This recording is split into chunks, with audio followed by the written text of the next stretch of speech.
Fala galera, Capitão Freire aqui para mais um Nerd Fiction. E hoje, no dia 17/01, eu vou falar sobre a USS Enterprise NCC 1701A.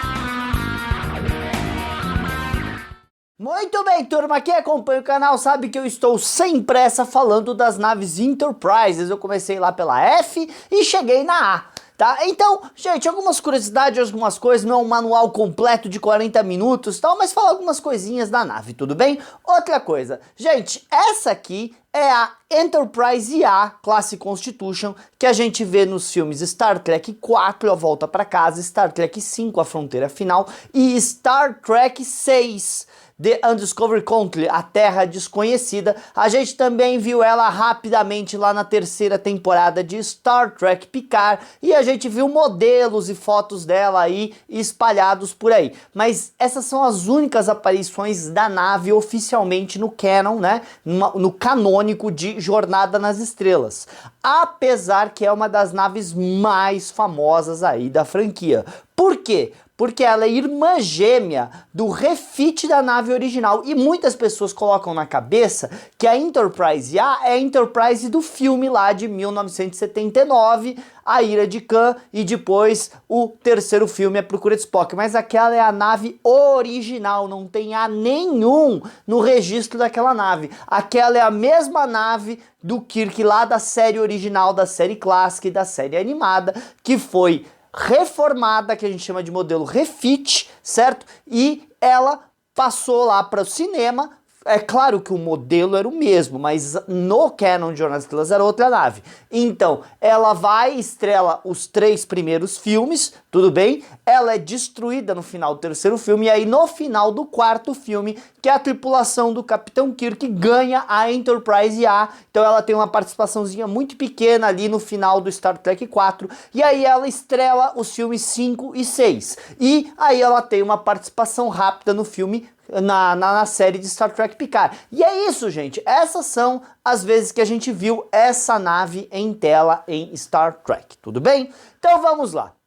Gente, a Enterprise A é irmã gêmea da Enterprise NCC 101, a sua última reforma, tá? Mas ela não é idêntica internamente. A ponte da Enterprise A é maior e diferente da ponte da reforma da Enterprise 1701 original, tudo bem? Outra coisa é que a disposição de algumas coisas também estão diferentes. O próprio quarto do Kirk parece ser menor, então algumas coisinhas internas foram modificadas. A gente também nunca viu na Enterprise A gente tem um salão basicamente para recepção formal e outras coisas, que a gente nunca viu esse salão existir na original. Mas na original tinha um salão de jogos e tal diferente. Então, como eu falei, a disposição interna delas é um pouco diferente, tudo bem? Só para vocês saberem, em termos de dimensões e capacidades, a Enterprise A e a Enterprise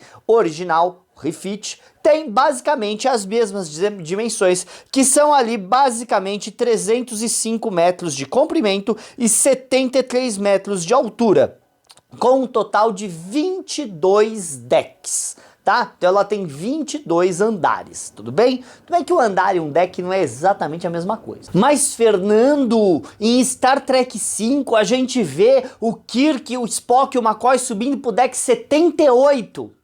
É, eu sei, e aquilo ali é uma insanidade. Jamais nenhuma nave, nem os cruzadores da classe Galaxy, que são enormes, tem 78 decks. Um cruzador da classe Galaxy tem coisa de 33, 34 decks, tá bom? Isso é uma insanidade, aquilo foi um erro, sim.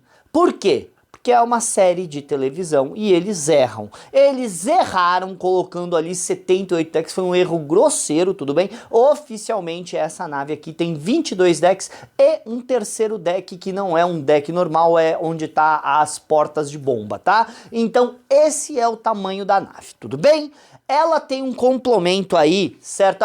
Ela faz dobra 9. Exatamente quanto de dobra 9 a gente não sabe. A gente sabe que ela tem um núcleo de transdobra que foi instalado nela, tudo bem? Que é mais eficiente que o núcleo de dobra da Enterprise anterior. Então, ela é mais rápida, mas a gente não sabe quanto porque nunca foi mostrado em tela. Alguns manuais falam 9.3, outros manuais falam 9.6. Teve um redesign aí de toda a parte de dobra que apareceu no Star Trek Magazine lá, volume 6, se eu não me engano. Então, é complicado falar, mas a Enterprise do Kirk, lá na série clássica, fazia dobra 9. Então, dificilmente essas naves vão fazer menos. Então, como eles falam que elas são mais eficientes que a anterior, então ela faz mais. Quanto mais a gente não sabe, mas com certeza dobra 9 ela faz. Ela tem bancos phasers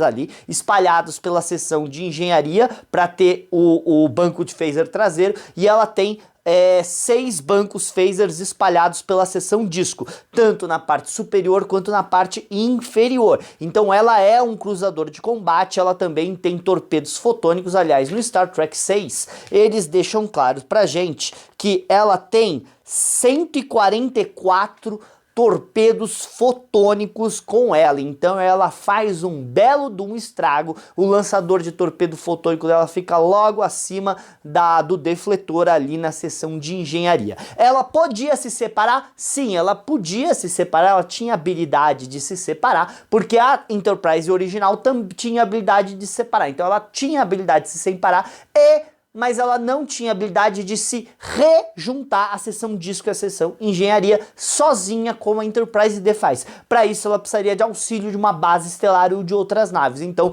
é uma coisa que a gente só viu mencionado na série clássica, mas a gente nunca viu acontecer de verdade. A gente também viu a Enterprise lá nos filmes da Kelvin Timeline poder fazer isso, mas aquilo é um universo paralelo. Aliás, existe uma Enterprise A do universo paralelo, não é dessa que eu tô falando. Um dia eu falo da Enterprise A do universo paralelo, tudo bem?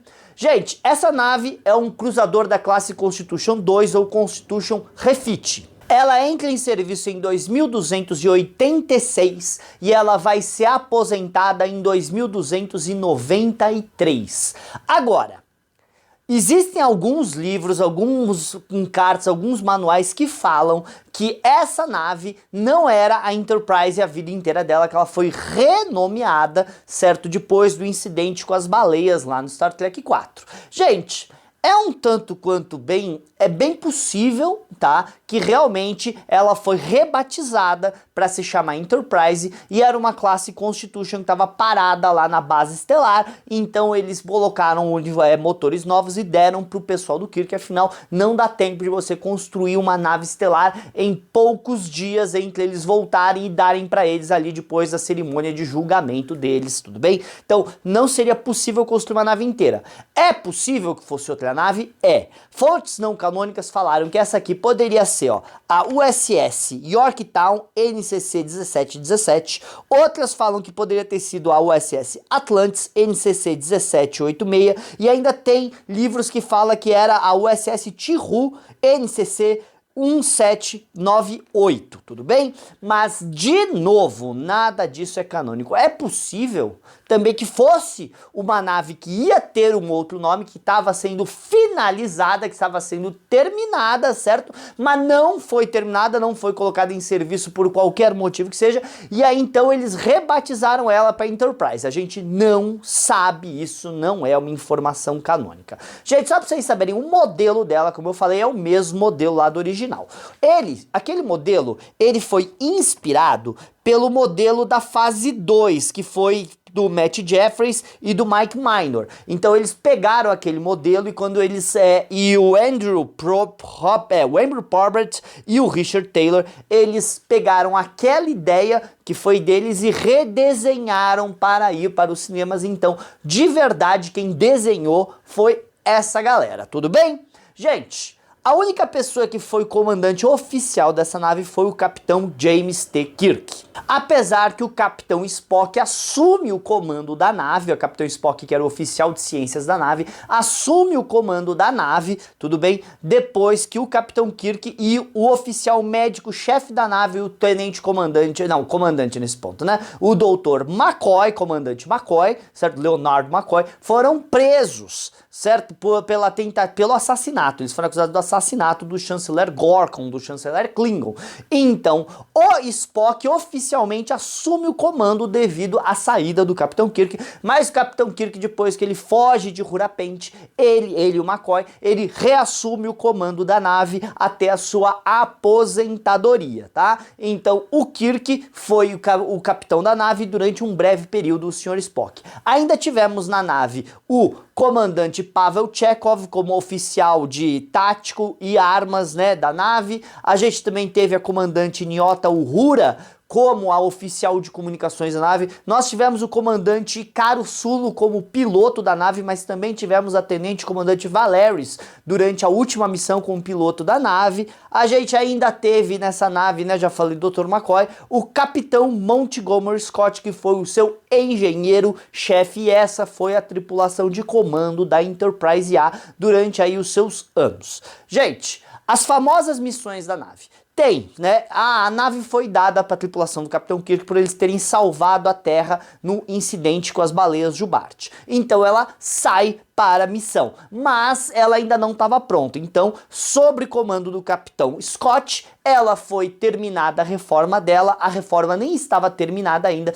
quando a nave teve que ir responder para a crise de Nimbus 3, o que fez com que a nave estabelecesse um recorde que durante a crise de Nimbus 3 ela passou da barreira do centro da galáxia. Gente, eu sei que alguns querem descanonizar o filme 5, mas o filme 5, por todos os erros e até erros de continuidade e erros de canon dele, ainda é canônico. As aventuras ali aconteceram sim. Então o Capitão Kirk, certo? E a Enterprise A, sua tripulação, passou a barreira do centro da galáxia, e esse é um recorde. Nunca outra nave da frota tinha conseguido fazer isso, pelo menos não que existe nenhum registro no canon, certo? Então ela entrou aí para esse recorde. Ela era a nave capitânia da época dela, porque as Enterprises são as naves capitâneas, certo? Existe essa tradição da Enterprise ser a nave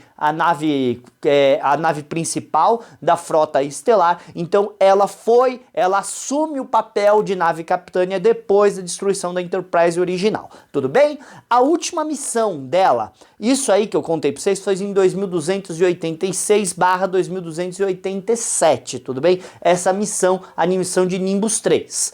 A última missão dela foi lá em 2293, quando a Enterprise é escalada para escoltar o chanceler Gorkon para a Terra numa conferência de paz depois da destruição da Lua de Praxis, o que acabou dando toda uma conspiração, e a nave junto com a USS Excelsior lutam contra a ave de rapina do General Chang em Camp Khitomer, salvando a conferência de paz de Khitomer e garantindo a assinatura de um dos primeiros tratados de paz entre a Federação e o Primeiro Klingon. E não, gente, o Tratado de Orgânia não é um tratado de paz. Apesar que alguns chegam e falam: não, Fernando, Orgânia é o primeiro tratado de paz entre a Federação e o Império Klingon. Gente, Orgânia era um armistício. Armistício é o seguinte: nós não vamos guerrear agora. Vamos parar aqui, não estamos em paz, não somos aliados, não existe nenhum status de paz. Depois do Tratado de Orgânia, entra um período de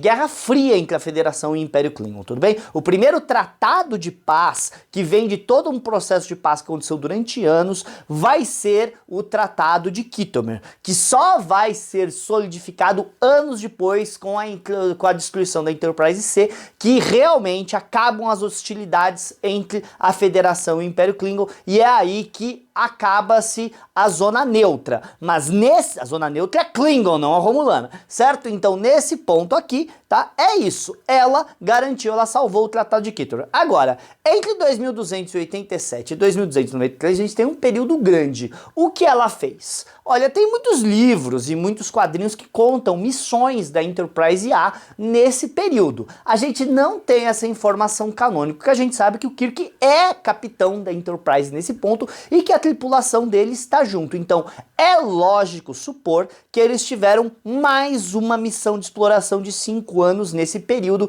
que é mais ou menos o tempo que se passa, um pouco mais de 5 anos, afinal, 87, certo? 87, 88, 89, 90, 91, 92, 93, certo? 7 anos, então.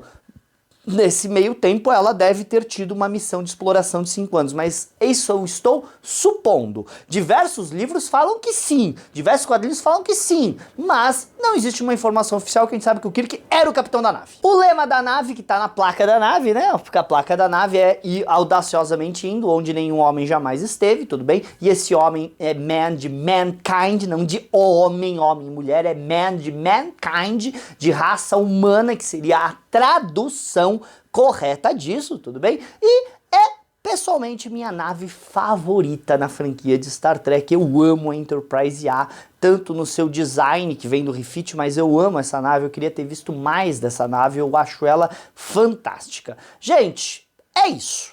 Curte, por favor, ajuda aqui o canal. Comenta, ajuda no engajamento, fala pra mim o que você acha dessa nave, fala pra mim que informações eu esqueci, o que não é canônico do que eu falei, o que é canônico do que eu falei. Compartilha, ajuda, manda nos grupos de WhatsApp que eu sei que vocês têm aí. E finalmente, por favor, eu não sei se vocês sabem, mas no ponto dessa gravação aqui, só tínhamos pela minha conta um pouco mais de 40 ingressos sobrando para estar com o Pocket Galileu, que vai ser agora, dia 25 de janeiro. A gente vai discutir um monte de coisa divertida, se Star Trek Discovery foi canonizado ou não, vamos falar de problemas da série clássica, vamos brincar de Frota Fights, vamos falar do filme de Star Trek da Seção 31, vamos falar de lançamento de livro e manual da série clássica, vamos falar de notícias, vai ser super divertido e eu quero você lá com a gente. Então olha, a gente tá acabando os ingressos e olha, independente desses 40 venderem ou não, quinta-feira vamos encerrar a bilheteria para sexta-feira a gente poder produzir a lista final de entrada. Então corre, não deixa para última hora. Falou, galera!